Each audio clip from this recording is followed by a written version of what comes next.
First, let me explain a few basics about what most of Earth believes is reality. The first fallacy is, many believe to be material isn't material at all. It is not possible to produce anything material from nothing. What appears to be a material experience is produced through communication, by creating stories involving programming.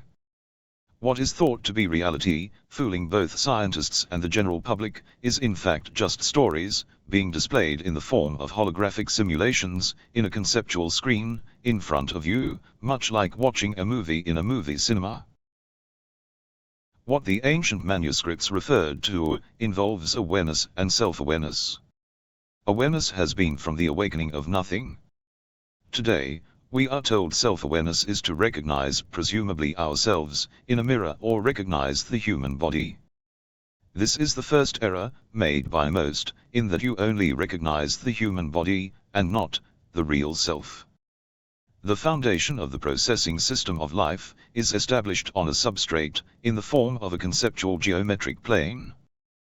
The plane has two faces, as it is impossible for a geometric plane to have only one face. At first involving just awareness, a black disk is on a white square face.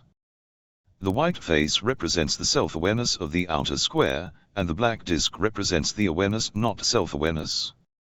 Geometrically, the disk is seen as an inner, and the square as an outer involving one of the faces. This is why some ancient manuscripts refer to the light as being the life. In a biblical writing titled The Gospel According to John, in chapter 14 verse 6, quote, Jesus saith unto him, I am the way, the truth, and the life, no man cometh unto the Father, but by me. Note the word me does not refer to the body of Jesus, but instead to his life, which is life the real self. Have you ever seen or heard a dead human body talk to others without life? I haven't.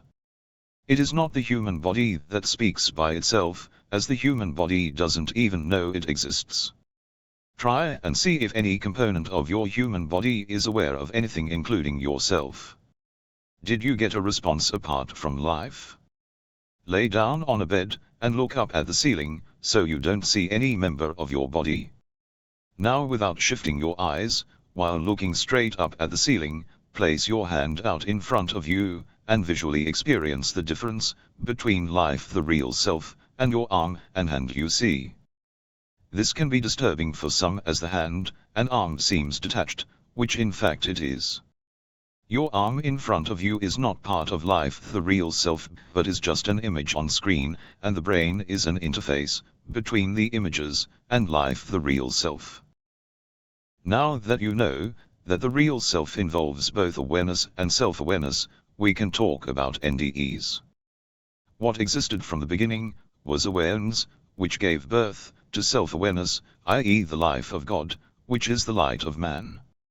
According to biblical manuscripts, in the Gospel according to John, chapter 1, verse 4, quote, in him, that is to say, God, was life, and the life was the light of men.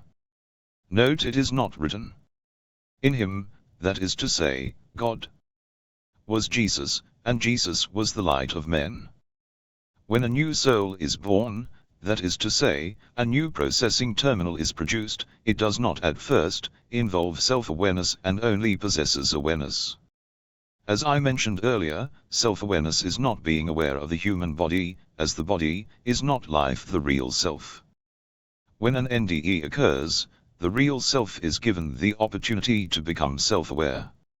If the real self interprets the light to be something other than life the real self, it denies itself, being unable to receive self-awareness by not accepting the truth.